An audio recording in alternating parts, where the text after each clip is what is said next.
This video explains denormalization, which is a strategic violation of normalization rules for performance optimization in database systems. Let's explore what that actually means. Denormalization is the deliberate process of introducing redundancy into a database designed to improve read performance. It is a strategic violation of normalization rules to optimize query execution at the expense of some write performance and data integrity. Let's understand the differences between normalization and denormalization.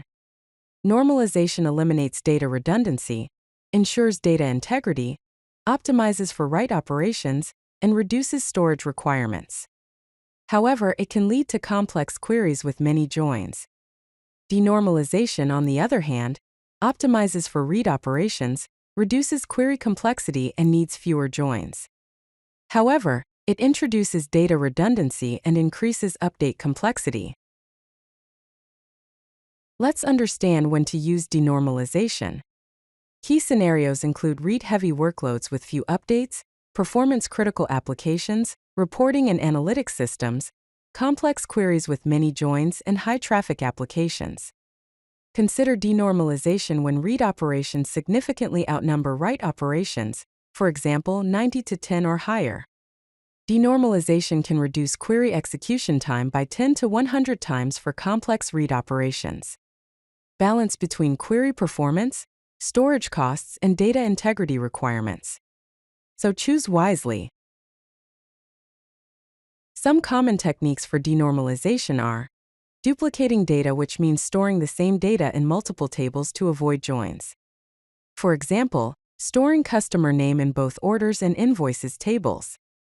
Pre-joining tables means combining tables that are frequently joined in queries into a single table to eliminate the need for runtime joins. Adding derived columns means storing calculated values directly in the table instead of computing them at query time. For example, storing order total instead of summing line items. Adding redundant columns means adding columns that can be derived from other tables to avoid lookups. For example, adding category name to products table in addition to category ID. Let us consider an example of denormalization for an e-commerce database. A normalized schema might consist of tables for orders, order items, products, and categories. A denormalized schema might include customer name and email in the orders table, and product name and category in the order items table. Now, let's compare the query performance between a normalized and denormalized query. A normalized query would involve multiple joins to retrieve all the necessary information, while a denormalized query requires fewer joins. In the normalized schema, to get details about orders, customer names, product names, category names, quantity, and price, we need to join the tables orders, customers, order items, products, and categories. This query takes 850 milliseconds to execute and involves 4 joins. On the other hand, in the denormalized schema, to get the same details, we only need to join orders and order items tables, so it involves only 1 join. This query takes only 120 milliseconds to execute. While the query execution time and number of joins are better in the denormalized query, the storage requirement is higher.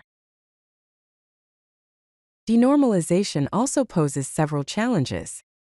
Data inconsistency occurs when redundant data can become inconsistent if updates are not properly propagated to all instances of the duplicated data. The mitigation is to use triggers, stored procedures, or application logic to ensure all copies are updated simultaneously. Another challenge is update complexity, because updates require modifying data in multiple places, increasing the complexity of write operations and transaction management.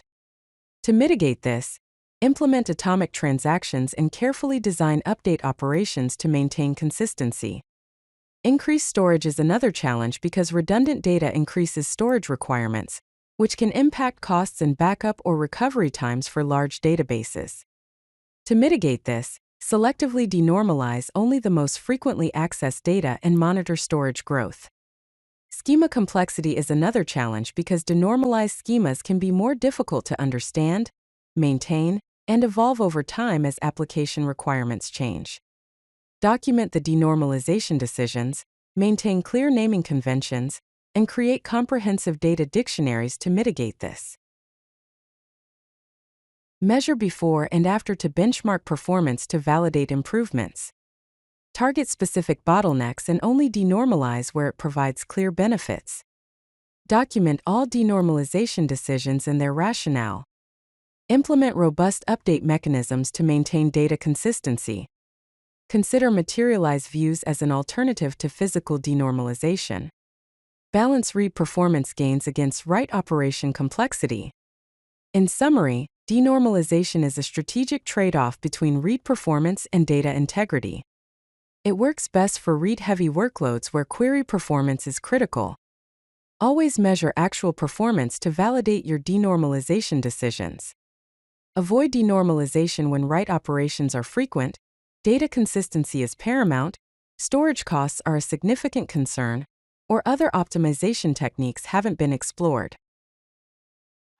If you like this video, hit that like button and don't forget to subscribe. Visit codelucky.com for more such useful content.